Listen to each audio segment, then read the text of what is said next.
John Wayne utterly hated Frank Sinatra. Now we know the reason why. And it nearly destroyed both their careers in one explosive confrontation that Hollywood tried to bury forever. Picture this: America's most beloved cowboy standing toe-to-toe with the chairman of the board himself, fists clenched, voices raised, ready to throw down in the middle of a star-studded Hollywood party. The year was 1960. The setting was elegant. But the hatred? That was raw, primal, and absolutely devastating. What could make John Wayne, a man who embodied honor, patriotism, and old-school American values, despise Frank Sinatra with such venomous intensity that he allegedly refused to work on any film that even mentioned Sinatra's name? What drove these two titans of entertainment to a feud so bitter that it split Hollywood down the middle and created battle lines that lasted for decades? The answer will shock you. It involves political betrayal, personal insults, and a confrontation so explosive that studio executives spent millions keeping it out of the papers.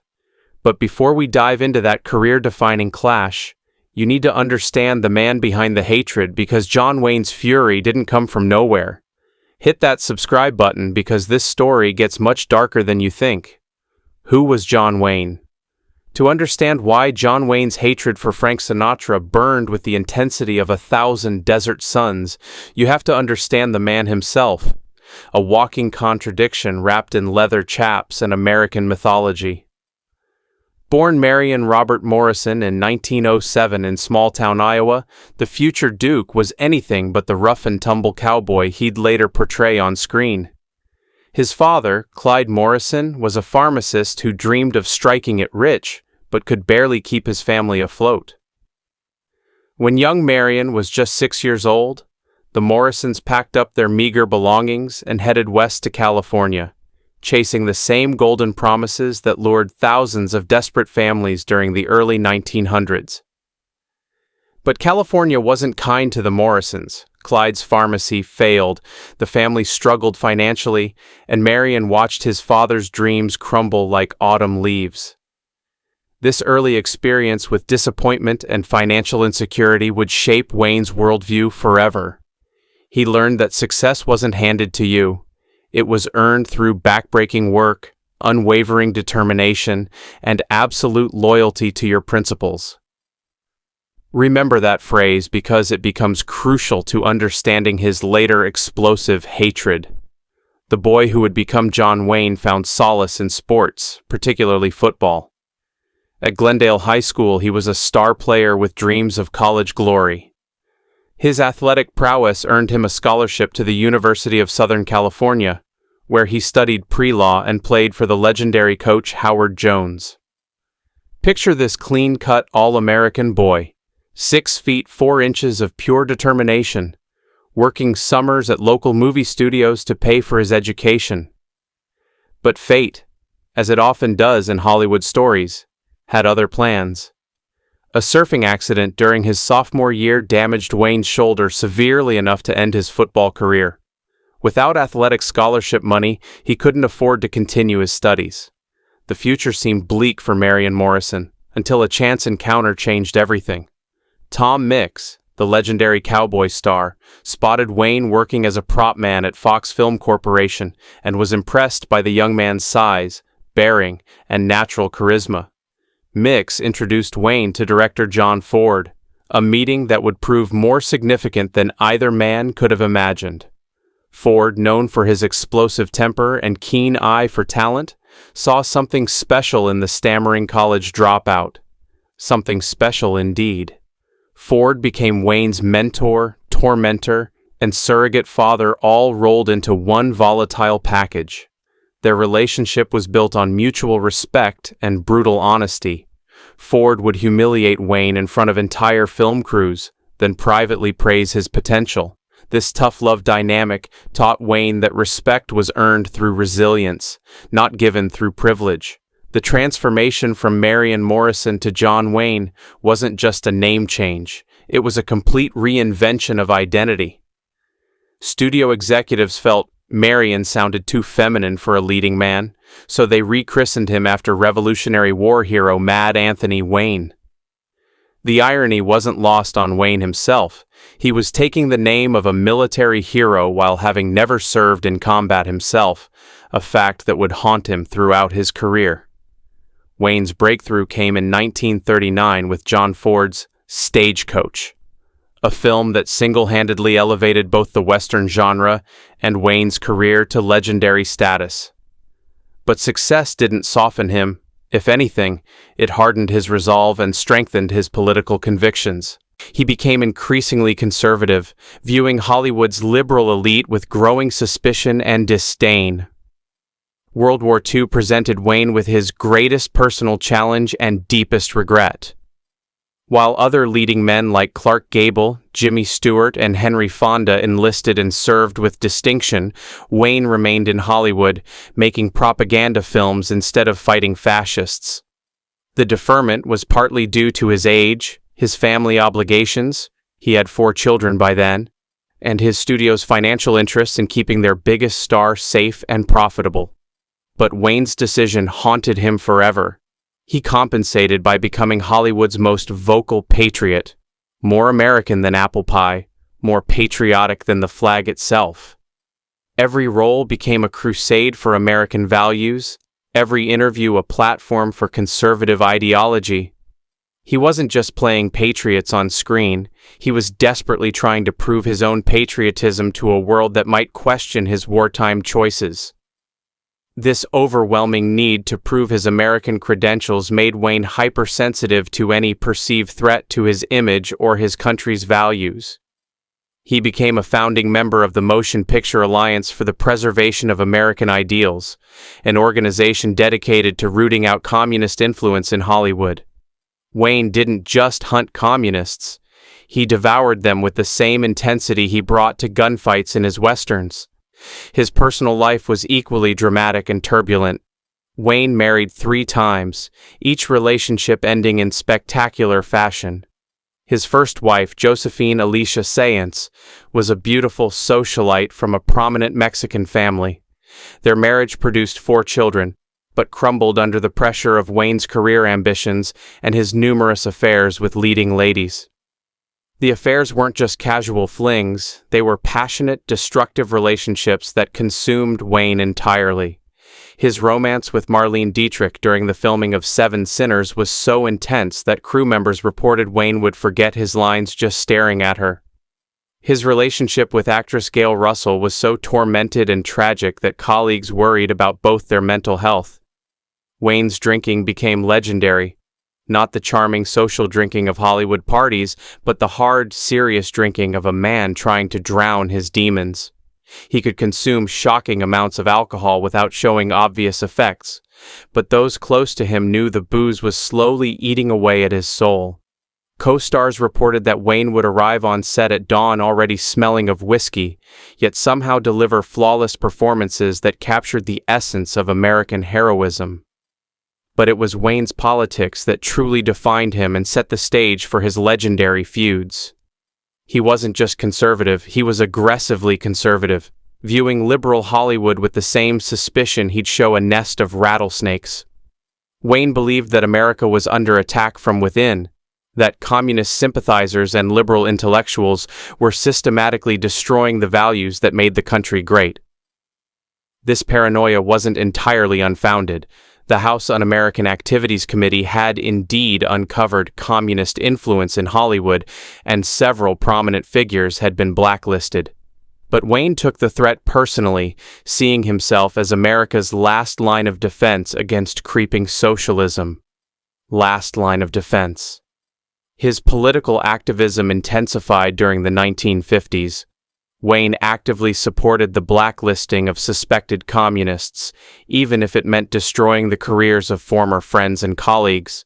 He wasn't content to simply avoid working with liberals. He wanted them eliminated from the industry entirely. This wasn't just political disagreement, it was ideological warfare. Wayne's obsession with patriotism led him to produce and star in The Alamo in 1960, a passion project that consumed years of his life and millions of his own money. The film wasn't just entertainment, It was Wayne's personal statement about American values, sacrifice, and the price of freedom. He mortgaged his future on this movie, convinced that audiences would embrace his vision of heroic patriotism. The financial and critical disappointment of The Alamo devastated Wayne more than any professional setback in his career. Critics dismissed it as heavy-handed propaganda, audiences stayed away, and Wayne found himself facing potential bankruptcy. The film that was supposed to cement his legacy as America's patriot instead became a costly reminder of his limitations as both an artist and a businessman. But Wayne's greatest character flaw, the trait that would fuel his explosive hatred for Frank Sinatra, was his absolute inability to forgive perceived betrayal. Absolute inability. Wayne divided the world into two categories: loyal Americans and treacherous enemies. There was no middle ground, no room for nuance, no possibility of redemption once someone crossed him. This black and white worldview extended to everything in Wayne's life. Friends were friends forever, enemies were enemies forever, and switching sides was the ultimate sin. Wayne's loyalty was legendary. He worked with the same directors, crew members, and actors for decades, creating a tight-knit family of conservative Hollywood professionals who shared his values and worldview. But that same loyalty, when betrayed, transformed into hatred so pure and concentrated that it could destroy relationships, careers, and reputations with devastating efficiency. Wayne didn't just hold grudges, he weaponized them, turning personal slights into professional warfare that could span decades. His contempt for Hollywood liberals wasn't just political, it was deeply personal. Wayne saw liberal actors and directors as pampered elites who had betrayed the country that made them rich and famous.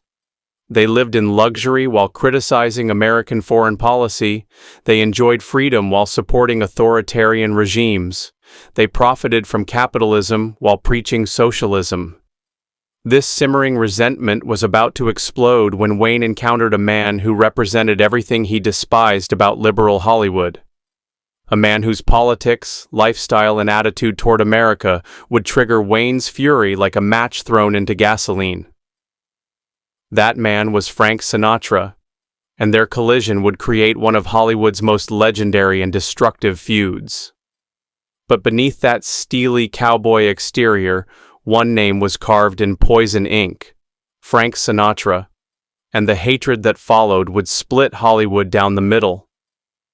Incident number 1: the Kennedy connection.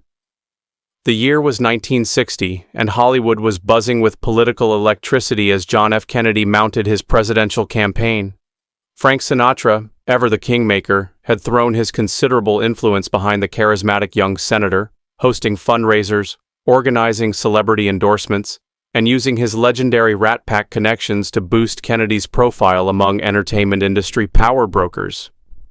Wayne watched this political theater with growing disgust. To him, Kennedy represented everything wrong with American politics: a privileged playboy who had never earned his success, supported by Hollywood liberals who knew nothing about real sacrifice or genuine patriotism. The breaking point came at a star-studded Beverly Hills fundraiser that Sinatra organized for Kennedy. Wayne, attending reluctantly at the urging of studio executives who insisted he maintain political neutrality publicly, found himself cornered by Sinatra near the bar. "Hey Duke, when are you going to get with the program and support a real leader?" Sinatra allegedly taunted, his voice carrying that trademark Hoboken cockiness that could slice through steel. Wayne's response was swift and devastating. "When you start supporting real Americans instead of pretty boys who buy their way to power." The tension in that moment reportedly froze conversations across the entire room as two of Hollywood's biggest stars stared each other down like gunfighters at high noon. Incident number 2: the communist accusation. The feud escalated dramatically when Wayne publicly questioned Sinatra's patriotism during a 1961 radio interview. The host had asked Wayne about Hollywood's political climate, and Wayne couldn't resist taking a shot at his newfound enemy. Wayne alleged that Sinatra's associations with known leftists and his support for liberal causes made him, in Wayne's words, at best a useful idiot for communist sympathizers, and at worst, a willing participant in America's destruction. When word of Wayne's comments reached Sinatra, the singer's reaction was reportedly volcanic.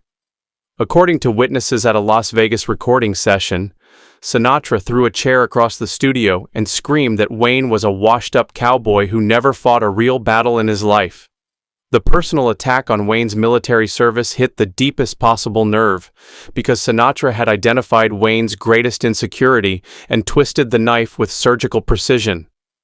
Incident number 3. The Studio Showdown. The hatred reached its crescendo during a legendary confrontation at Warner Brothers Studios in 1962. Both men were working on separate projects, but found themselves in the executive dining room at the same time.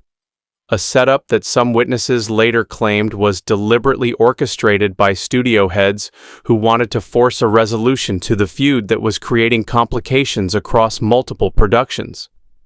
Multiple complications indeed.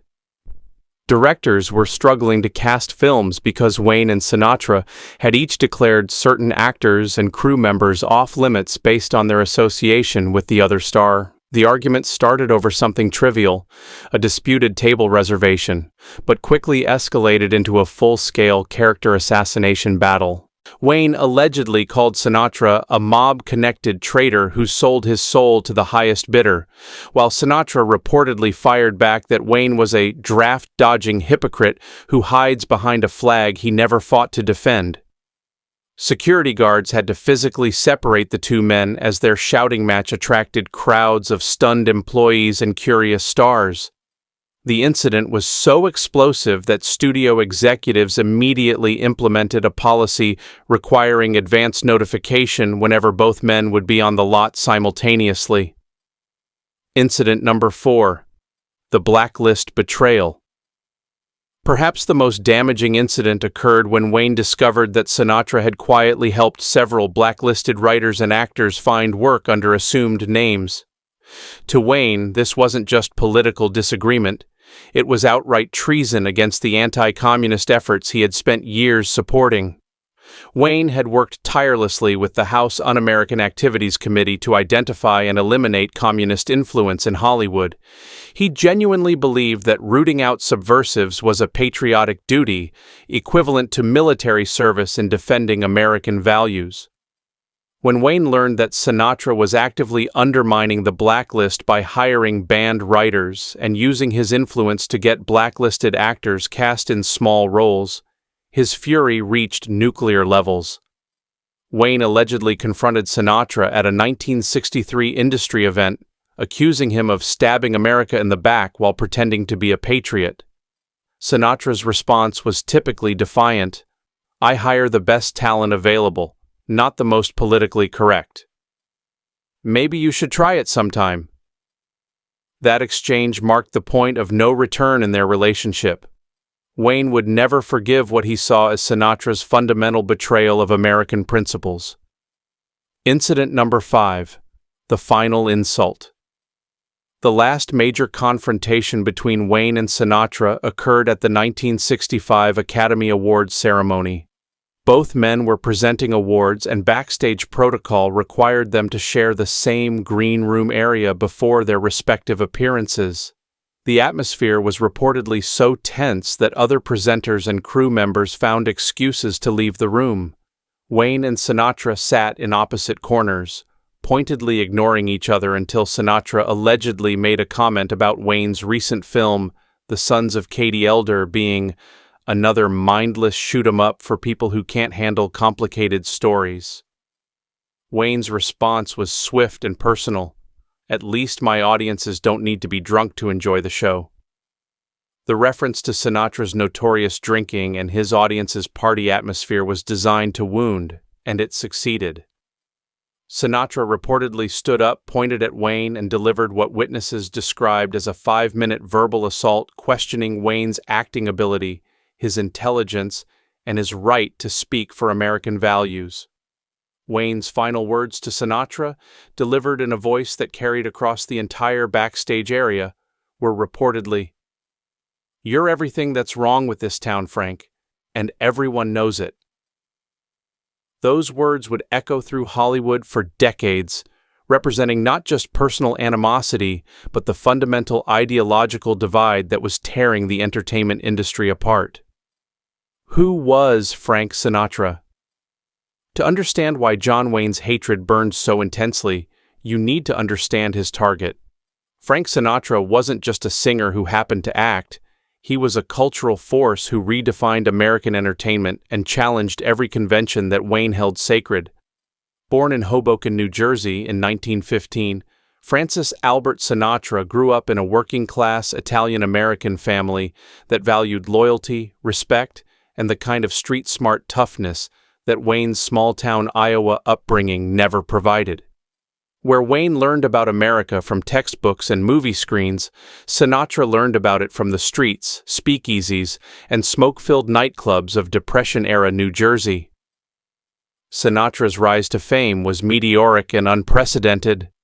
By the 1940s, he was causing riots among teenage girls, revolutionizing popular music, and building a multimedia empire that included records, films, television, and live performances.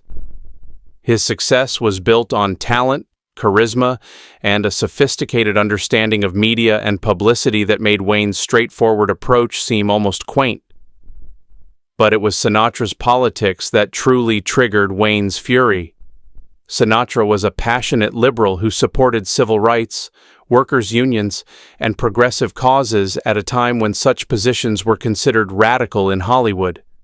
Positions that Wayne saw as fundamentally un-American. Sinatra's alleged connections to organized crime figures only deepened Wayne's contempt. While never proven, rumors of Sinatra's friendships with mob bosses like Sam Giancana created exactly the kind of moral ambiguity that Wayne's black-and-white worldview couldn't tolerate. To Wayne, Sinatra represented the corruption of American values: success without sacrifice, influence without responsibility, fame without honor. The Wayne-Sinatra feud never truly ended. It simply evolved into a cold war of professional avoidance and public silence. Both men were too powerful, too established, and too proud to back down or seek reconciliation. They represented two different visions of American masculinity: Wayne's rigid, traditional patriotism versus Sinatra's flexible, urban sophistication.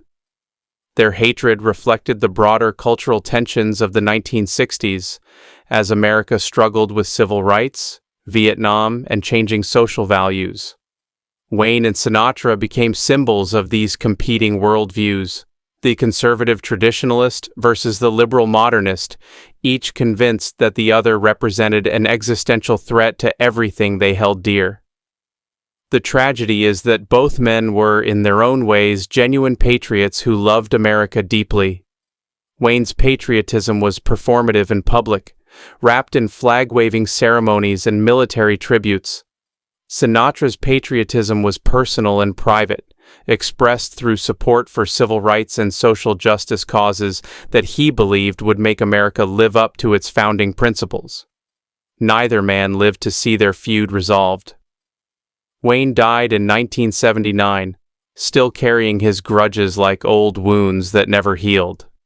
Sinatra passed away in 1998, taking his own grievances to the grave. Their hatred became a cautionary tale about the price of ideological purity and the destruction that follows when pride becomes more important than understanding.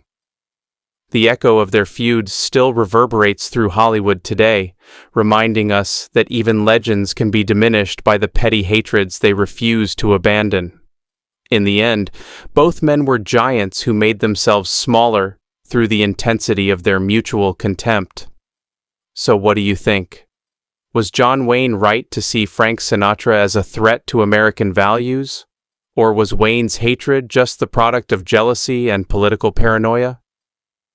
Drop your thoughts in the comments below, Team Wayne or Team Sinatra, and tell us why. This is just one of Hollywood's legendary feuds that split the entertainment industry down the middle. Tomorrow we're diving into another explosive hatred that destroyed careers and friendships. Why Bette Davis absolutely despised Joan Crawford? The truth will shock you. Hit that notification bell so you don't miss it, and thanks for watching another episode of Hollywood's Darkest Secrets.